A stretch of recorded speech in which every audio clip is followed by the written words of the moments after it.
And then we get down to data validation. Has anybody heard of data validation? You've heard of it? Anybody else? Could be one of the big things from today as well.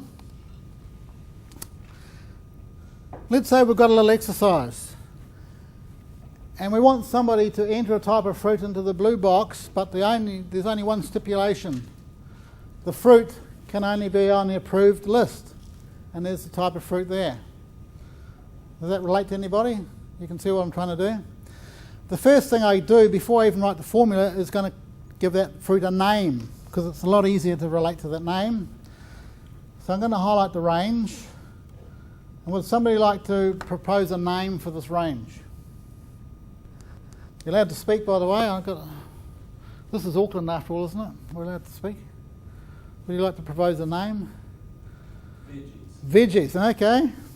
You're the criterion, is that how it works? Veggies. So we now have a range in our spreadsheet called veggies. Everybody happy with this gentleman, by the way? He's spoken on your behalf. You all happy with that? Cool. You know what? You can go and beat him up if you have to. Right. What we're going to do is now go into something called data, and then data validation. And it comes up with a box like that, and it says what value we're going to allow. And when Excel starts, it obviously allows any value in any cell, otherwise Excel wouldn't work, would it? You have these models that wouldn't work. So we go into the drop-down box, and it says a whole lot of choices. You can, for example, have whole numbers, any numbers, time, date, custom. We're going to choose one called list. Oops, data validation. We're going to go to list. And when I do, it comes down with another box that says, where's my source? Sorry? All right. So we put in an equal sign because this is a formula. And we type in the word veggies. All happy with what I've done? Pretty simple. We go OK. And you can see a little drop-down box comes on. You might see that in a lot of Excel products. There's those drop-down boxes. And there happen to be all the types of veggies we're allowed. And we simply go down and say kiwi fruit, and we put it in the model. Is that pretty powerful? Was that easy to do? See, it was easy? Yeah. So what we've done is we've removed error. Rather than saying we'll visually check what's on the list or we're going to spell kiwi fruit the right way round, we've simply used our mouse to be able to select it. So let's take that one stage further, and let's say we want limes. So one of the things we can do is type in the word. So if I typed in the word lime, what would happen, do you think? Anybody like to venture a solution? Would lime be allowed? Do you think? No, why not? Because it's lime. So I push the enter key, and it comes back and says it's not allowed. Do you want to retry it? I go retry. And if I was doing the Auckland thing, I'll put in lime again and see if it worked. Is that right? Come back. Ooh. What happens if I type in the word lime with an S but no capital L? It's going to be accepted, sure. And we push enter and it works. So it doesn't check for capitals, but it checks for that the word exists.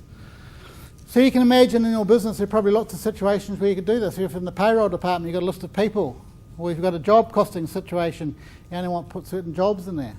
Or you've got an accounting function and you only got certain activities you want to put in there. So you can put them in this drop-down list. And that forces everybody that's using the spreadsheet, including yourself, to use the right word in the right format. Now let's say that we wanted to add a different type of fruit in there.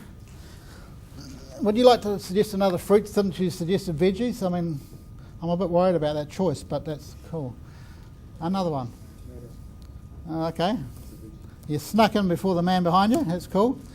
So what we've done is just extended our list, put tomato in there, and you can see that tomato is now part of the list. So it was that easy to modify our list to put that in there. No, it won't. No, you're saying, well, if I deleted tomato, go and delete it, and notice it doesn't change up the top. So it's a one-way test. It only tests at the time you put it in. And another trick, if you had any spaces in here, it would allow any value because it's like a wild card. Now you might be saying to yourself, well, why would I bother when the list is on this page and I'm putting it there? Well, let's go across to page 3 again. And as we go across to page 3, and we want you to put in the type of veggie. So here remembers how to do this. Go into data, data validation, we go into list, and our source equals veggie. Is that how it works? You all happy with that? Sure, did you realise that this video is going around the world and that your suggestion of veggies and fruit is... But anyway, how did I spell it? Veggies, was it? See, I'm doing these tricks to test you. So if I go in there, you can see now my fruit of veggies are up here now, and I can just go down and select the fruit.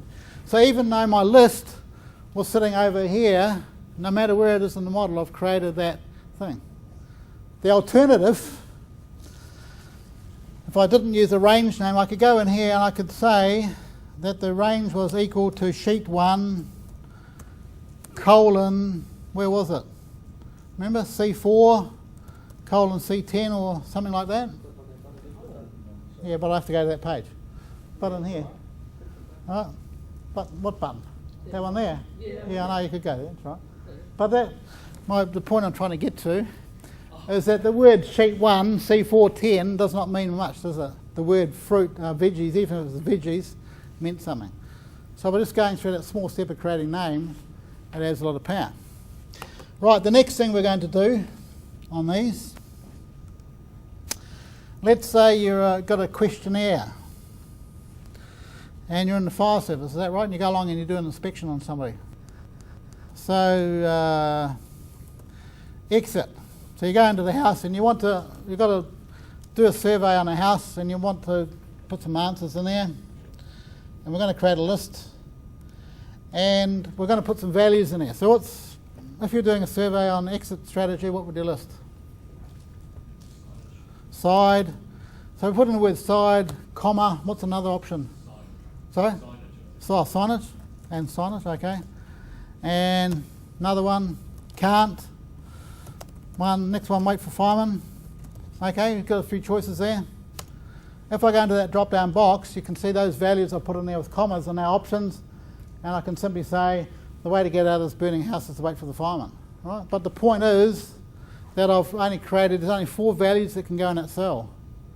Right? So I've forced people when I'm using a spreadsheet, particularly if it's not yours, to say these are the only options we can do. And if I was working for an insolvency or accounting practice, well, let's say we're doing a tax rate thing, and you might in here go data validation list, and you might say, well, somebody's income is from $0 to $10,000, 10,001 to 19,999, 20,000 plus.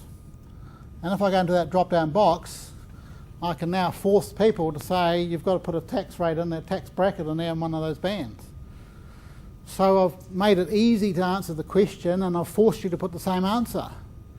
Right? So nobody can go back to the previous question and say, I want to put a 5th way of getting out of the house, because there are only 4 options to enter in there. So I've forced people to use the right answers. So that's a pretty powerful tool. I reckon you could use that. It was easy to do. So I find with a lot of these things, like I never knew how to ranges and data validation, and the first time you use them, they look really confusing. After you've used them a couple of times, wow, it's actually quite easy, isn't it?